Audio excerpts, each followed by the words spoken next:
Leadership is taking people on a journey where there's a vision, guidance and purpose. Good leaders lead with the heart as well as the head. Leadership means doing the right thing for the right reason, no matter how difficult it might be. You're listening to Leadership Unwrapped, a podcast where you will hear from people who are living leadership every day. Our guest this week is Pooja Sawrikar. Pooja was an academic for 20 years before life redirected her to entrepreneurship. She has conducted research in the disciplines of psychology, social policy and social work, has more than 60 publications, has been cited more than 1,000 times.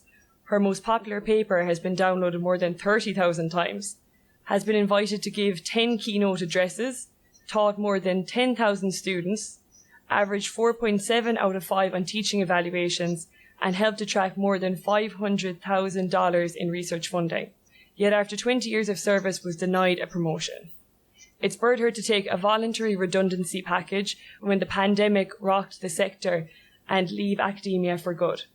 After some good rest, she transformed her rage by turning to one of the key subsystems within academia that she believes allows these injustices to occur: academic publishing.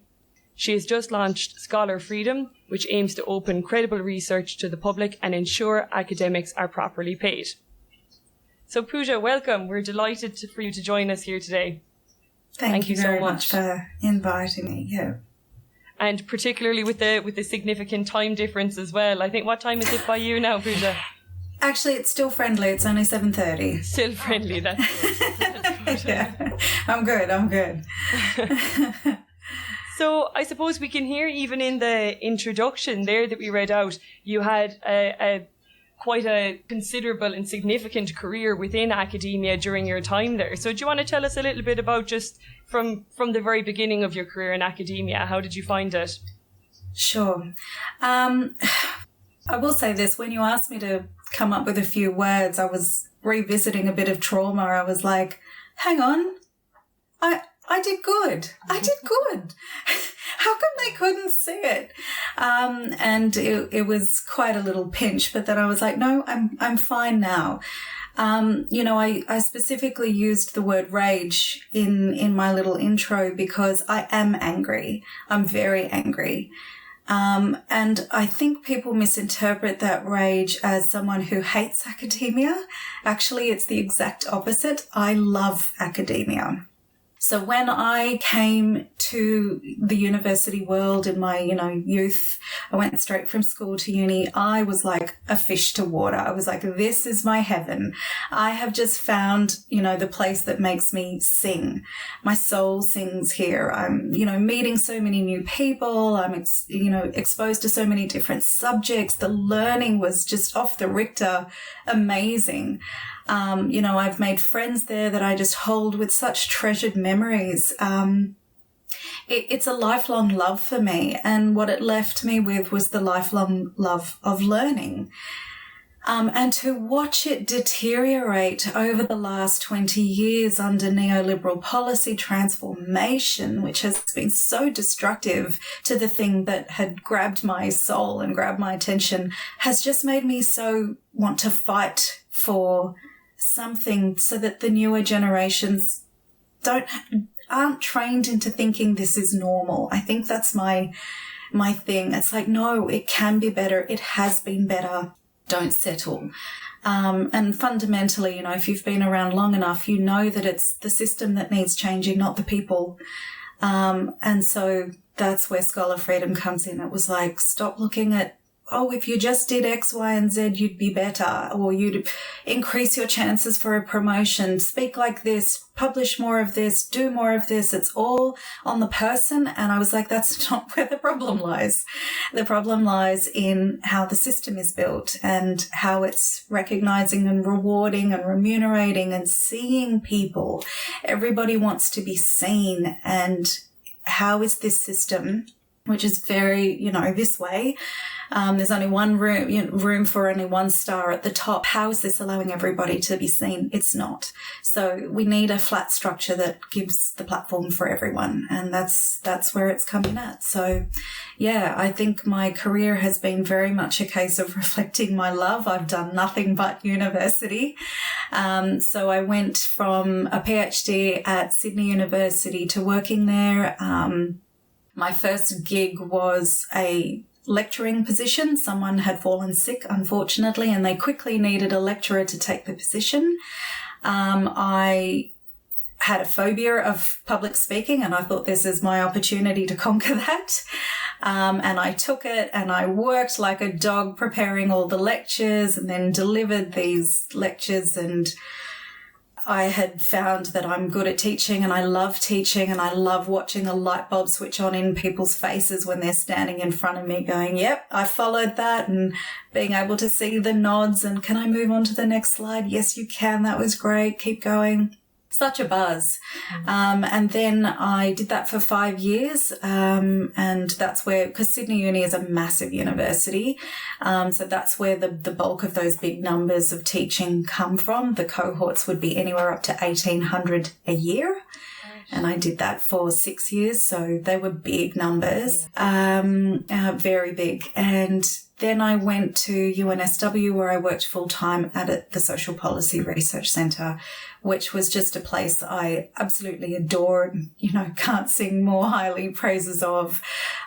Just loved my time working there. And then family life brought me to Queensland, where I started working at Griffith University, and that meant that I now needed to start working part-time. And, the combination of family life and the combination of the neoliberal stronghold at that point in time happened to culminate into just what has now become, my experience is representative of so many. So then where you work is kind of irrelevant. It's everywhere and it's endemic, globally. So yeah, that's basically my trajectory. I loved university.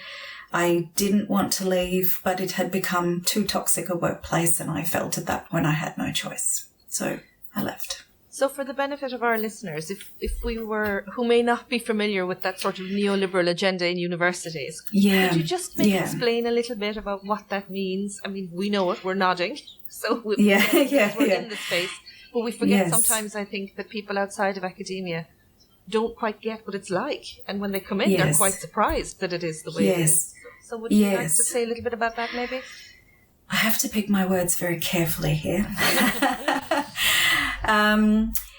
So I would say what we have here, I mean, there are some excellent books in this space and articles on this space, so you can easily look up, what we're talking about here. But coinciding with the neoliberal agenda is also a simultaneous shift toward managerialism. So the two have moved together.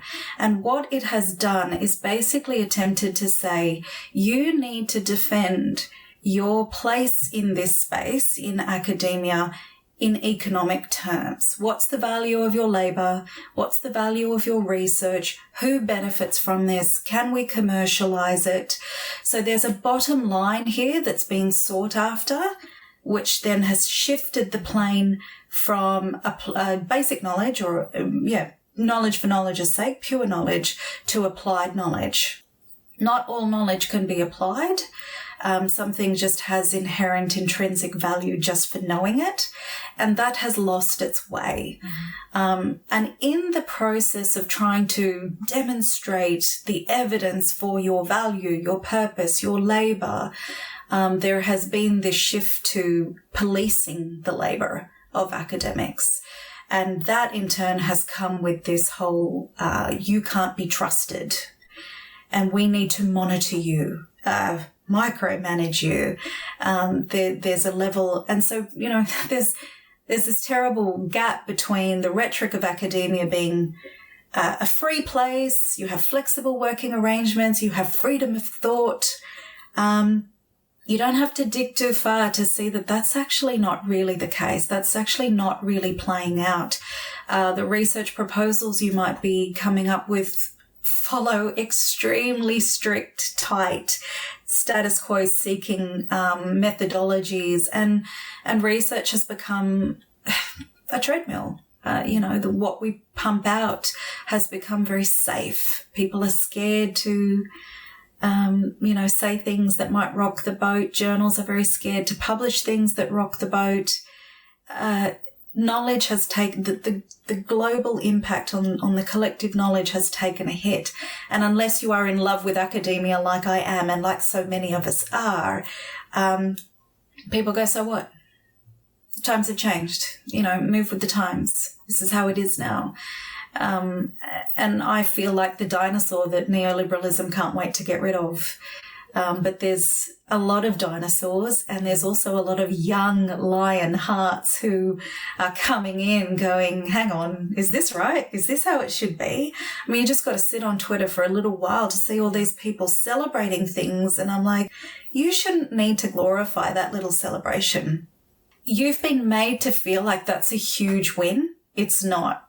But it's because the game is so toxic and high stakes that every little thing that you do becomes whoa, I did this or I did that. And it's like, you should just be quietly enjoying that and then moving on to the next thing. Keep your journey moving. It's beautiful. Don't get caught up in the celebrity status of every little thing, every little move that you make. So yeah, it's yeah. And what do you think the impact is for the lives of academics? I think we're seeing far more burnout, lots of stress, less agency, less freedom and agency to create, even though we're talking very strongly about we need to be more creative. So we've got these two competing things happening. And I think that affects academics in a range of ways. I'd be interested to hear what you think those ways might be. Oh, there's so many, and I think you named them all just right there. Yeah, probably went on the question there. Sorry about that. No, it's wonderful, wonderful. Burnout, God, let me start there. I'm burnt out. I'm so burnt out. I keep getting asked to do research, and I'm like, I can't do it for you anymore, because from where I'm standing, I feel like all my labor and all my intellect and all my knowledge has been stolen, and that it's only being thrown into a bank of research production as opposed to research impact. Mm-hmm. It's publication for publication's sake as opposed to publication to change someone's life.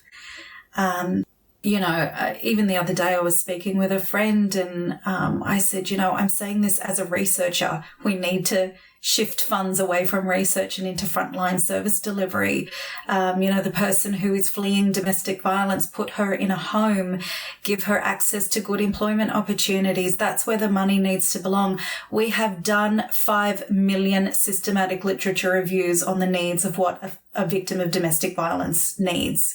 Like, we don't need to do more research. And so this is where the business of research bothers me. Yeah. I'm like, it's not about money, production, it's about impact.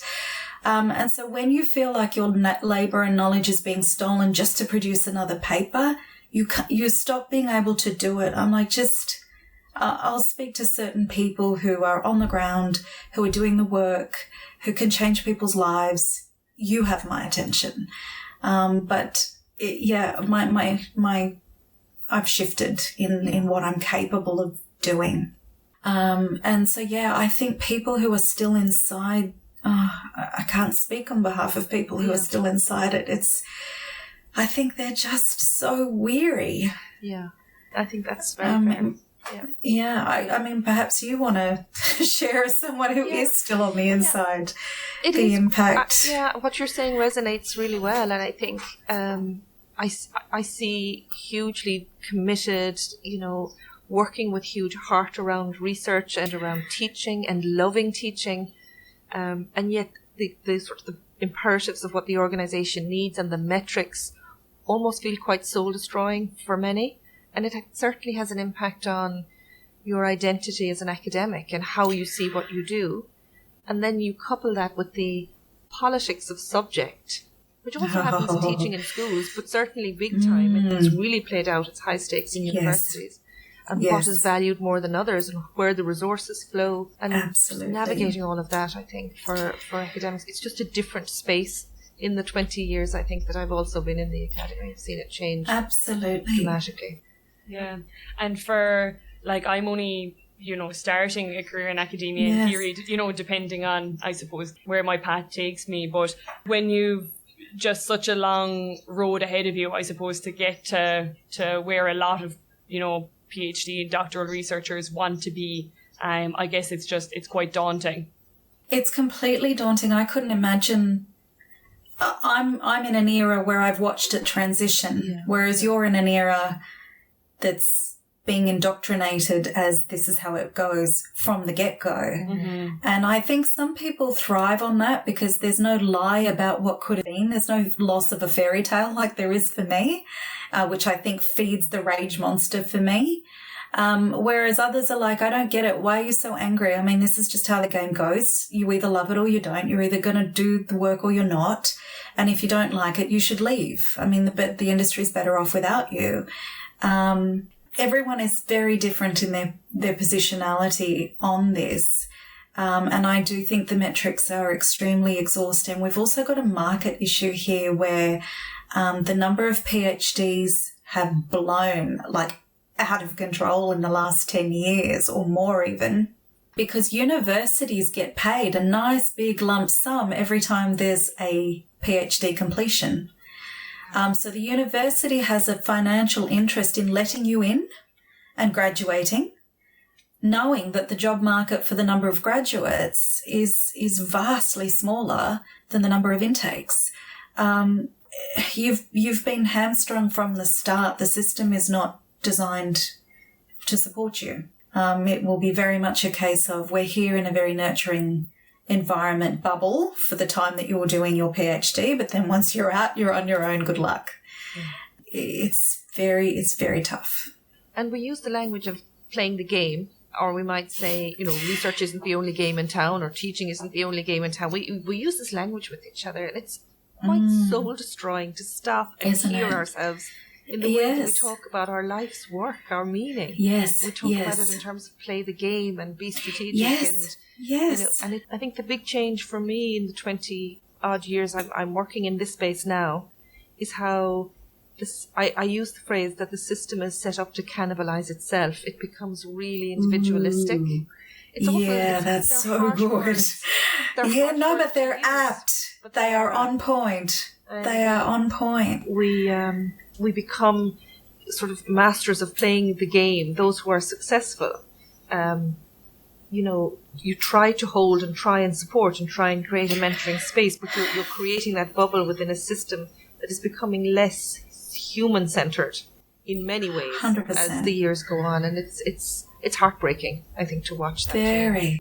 You see leaders go more and more inside themselves in a desperate search for safety from something, somewhere. You can see because it's the kindness and the caring that's busting out of their heart really doesn't actually have any space and is definitely not rewarded.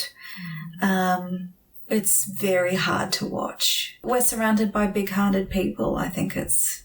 Yeah.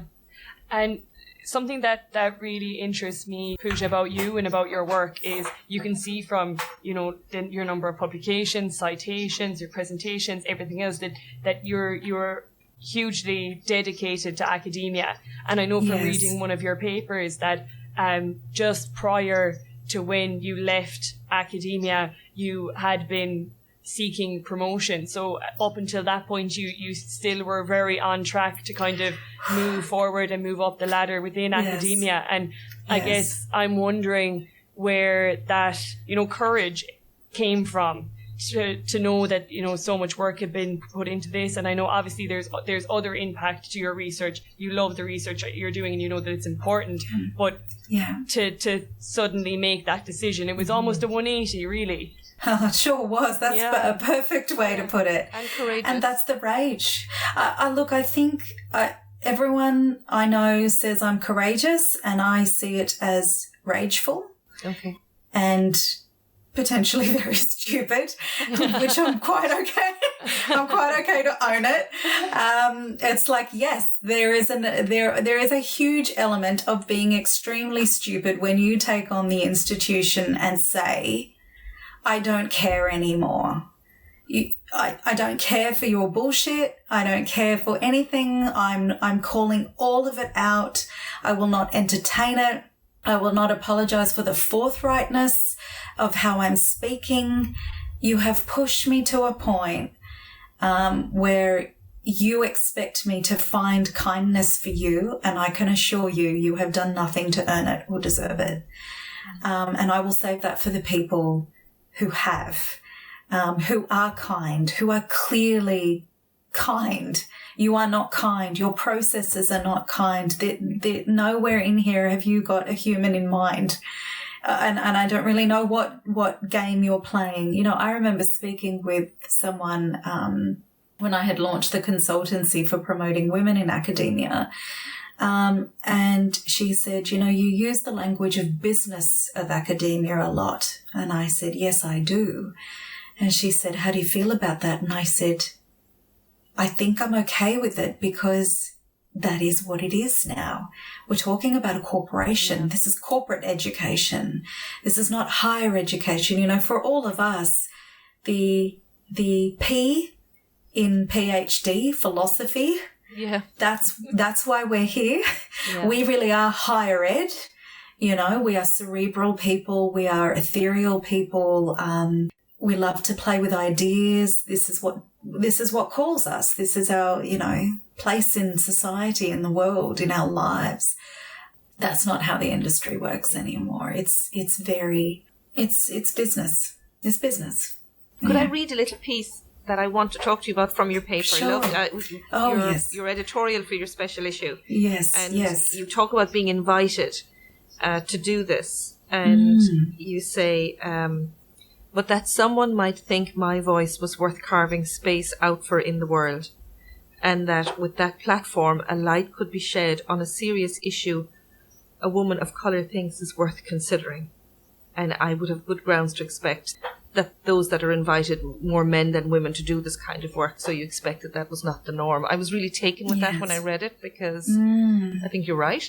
And maybe could you just talk a little bit to that point about why you wrote that and what you were saying?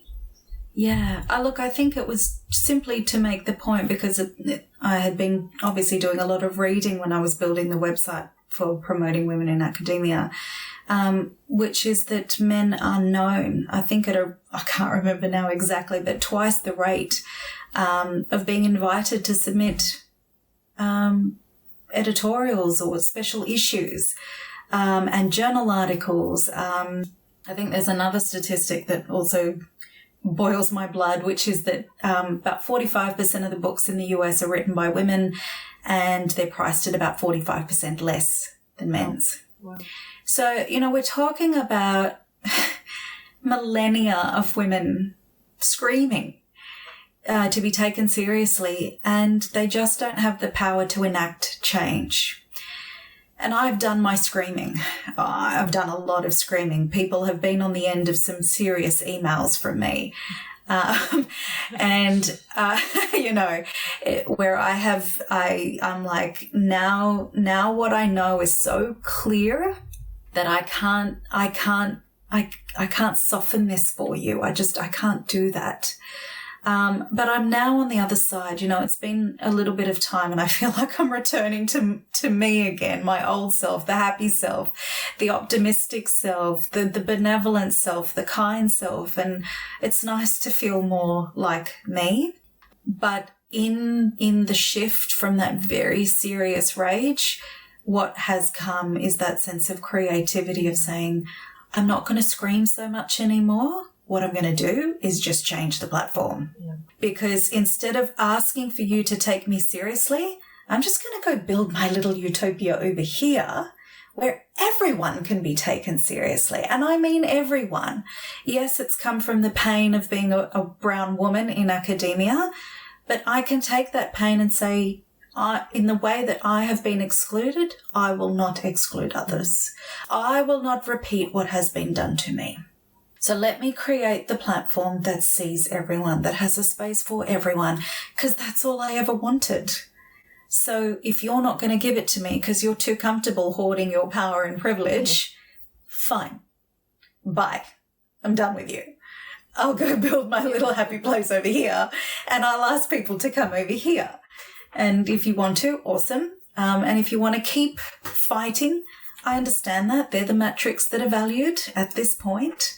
But, time shifts, time will pass, and enough people will come over, and at some point the university sector is going to have to look over and here and say, oh, we might need to shift our metrics. Mm. And that's my dream. That's the point where I say we have a winner here. We have succeeded.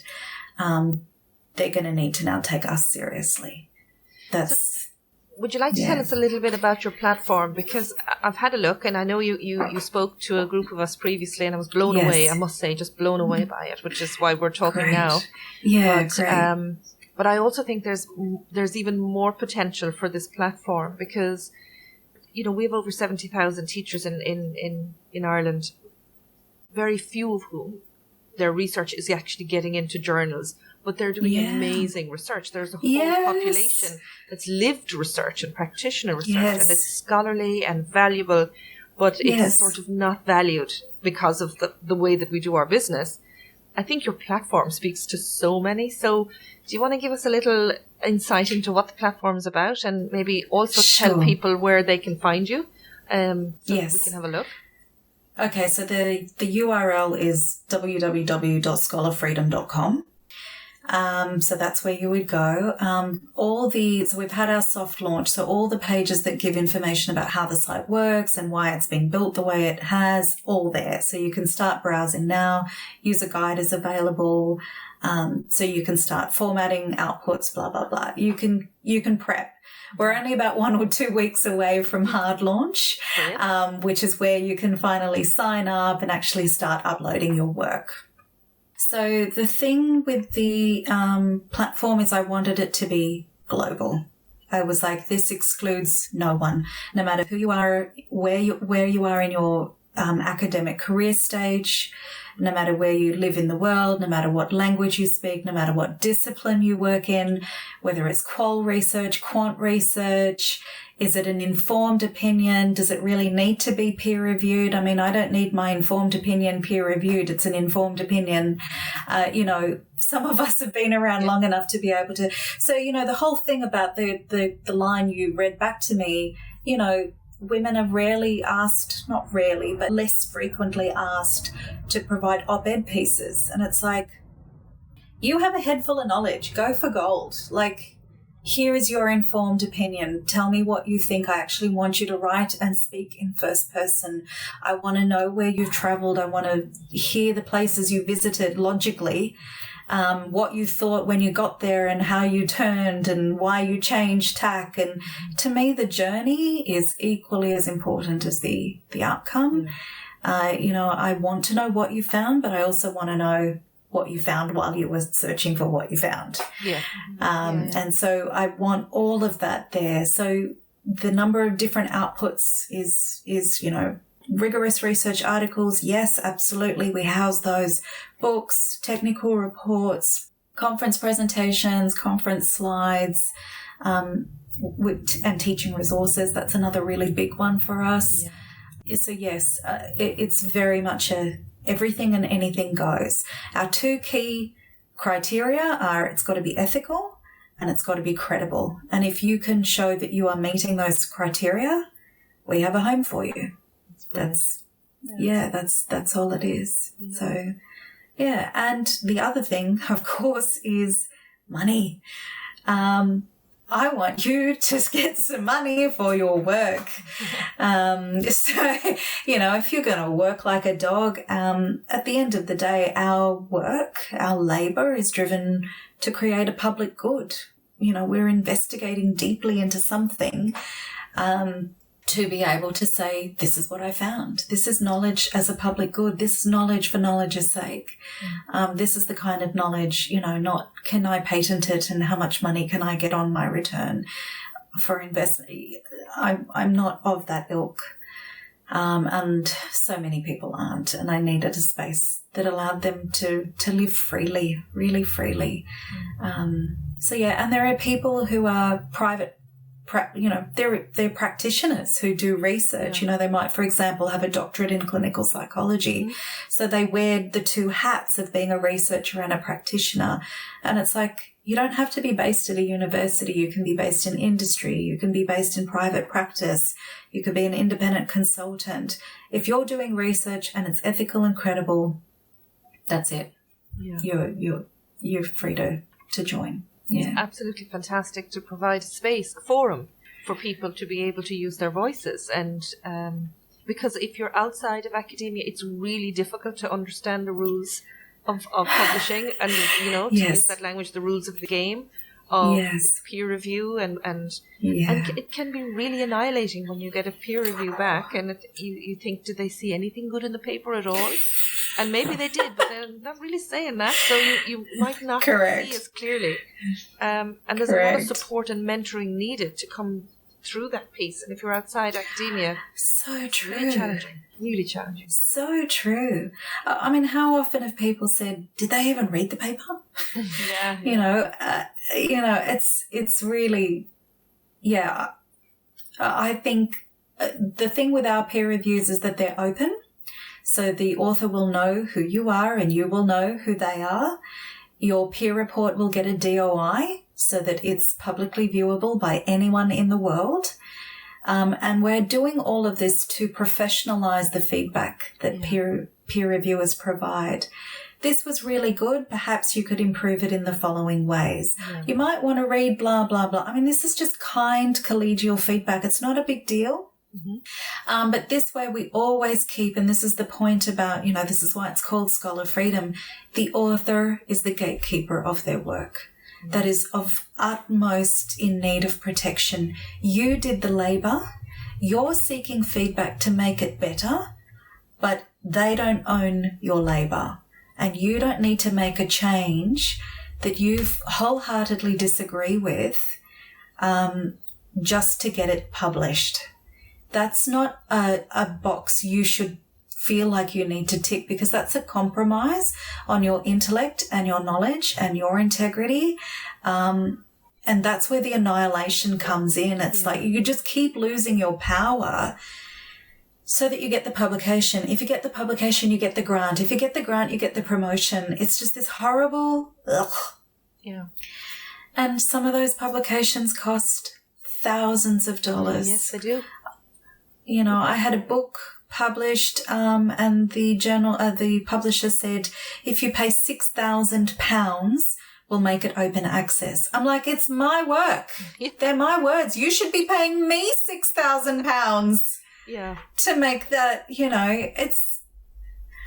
I think when you say that to colleagues outside of academia, they just look at you with really? And that's how it goes. It's unfathomable actually to think about the private companies and just how this whole machinery works and how that links to then the league tables and the rankings of universities and just that whole that interaction. It's and also your own status as an academic. Yes. You've got your H index and your number of citations and blah blah blah, and there was a time when I was, leading up to the promotions application where I was counting every citation. I was like, oh, it went up by 1. And I'm like, oh my gosh, like when I get the email from someone who would say, thank you for penning that piece of work, you've changed my life. I'm like, now I'm going to cry. Yeah. And I couldn't give two shits about the citation. Yeah. This is why I did it. Yeah. And it'll be some random someone who somehow got the work, and you're like, all that labour was for that person whose soul you touched. We're done here. I can leave my career on a high. just like Ash Barty. I don't know if you follow the tennis, but yeah, she retired yesterday, and I'm like, but yeah, leave on a high. Yeah. But I do think that's what's incredible about your story. So like you spent such a long time within the system, and you identified what was problematic for you and your values. And I know it probably took some time for you to process it and recover. I think actually when we first spoke, you talked about yourself as a recovering academic. I think so. I think it definitely would have taken that bit of time. But number one, it's great to get out of a space that you're unhappy in yourself, but you are you are actively doing something to create a space where so many other people can come in that have similar values and have identified similar problems, so that that's what's amazing about all of it. Yes, and I think that fundamentally speaks of my love for academia. That's my that's my pain at the loss of what I had, and I know that others don't have access to, and it's like, well, within my means, what can I do to give you the space where I had that feeling? I was 17, 18, finding life and just being in love with my life. They were the best years, and I stayed there for such a long time, and I jokingly always used to say, I'm part of the furniture, and I never left, and so this is definitely my way of saying, I want better. I want better for my sector. And when I say I want better for my sector, therefore I also want better for the people who are still there. That's, Can I ask you a personal question, which is, there are quite a few people who've been hurt by the system, that sort of academic system, and they leave. And they carry that hurt, but you've turned that into something. You've just said, I'm going to change this. So there's all of this energy and drive about you to do this, and it's so impressive. I love that you're active and wanting to do something that's going to make a difference. What is it that you think that you have that makes you do that? Because there's a big leadership piece going on here. If you're what you're doing and trying to change the landscape, we won't use the word game, but landscape around what we do. That's a nice word. So, and you're up for that. You're doing that with bells on. Yes. What is it that you bring? What is it about you that's driven you to do that? Rage. Okay. This is where I glorify rage. It's the fire that says, I will not settle for less than justice. Yeah. And this is justice for everyone who is still here. I didn't get my justice, but there are still people here who need their justice. And if I can build the system that gives it to them, I give it to me. I mean, it's a lot by parallel. For example, the person who goes, I will stop intergenerational trauma and I will not repeat the neglect or the abuse that I have experienced.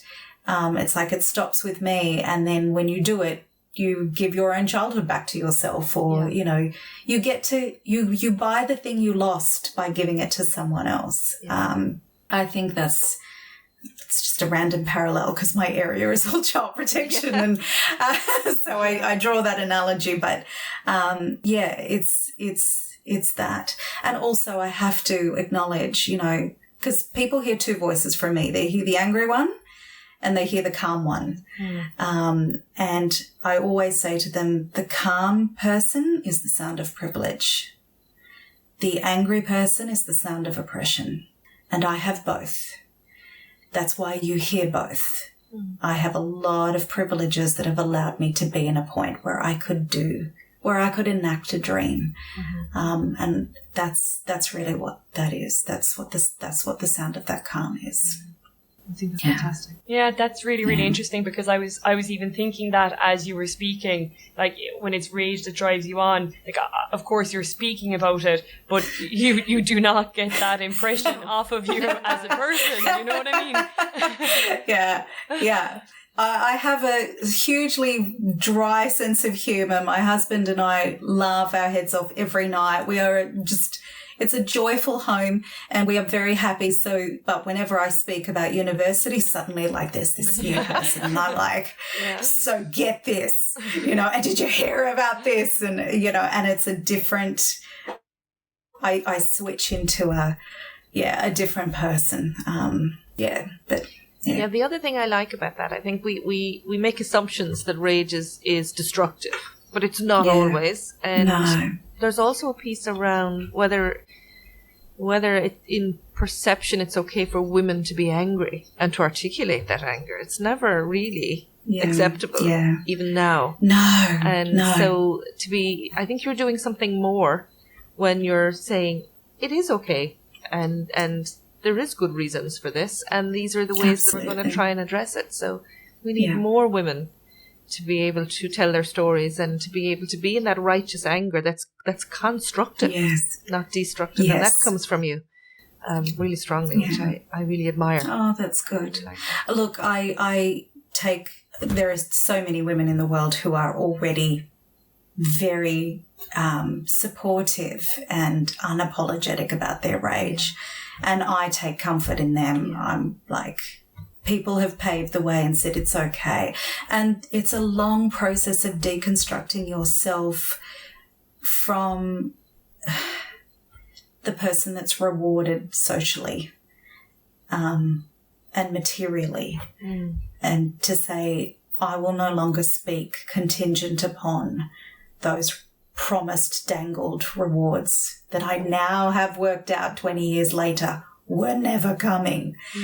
And so that's the flick of the switch where it's like, I don't owe you anything, so you're going to hear it straight now.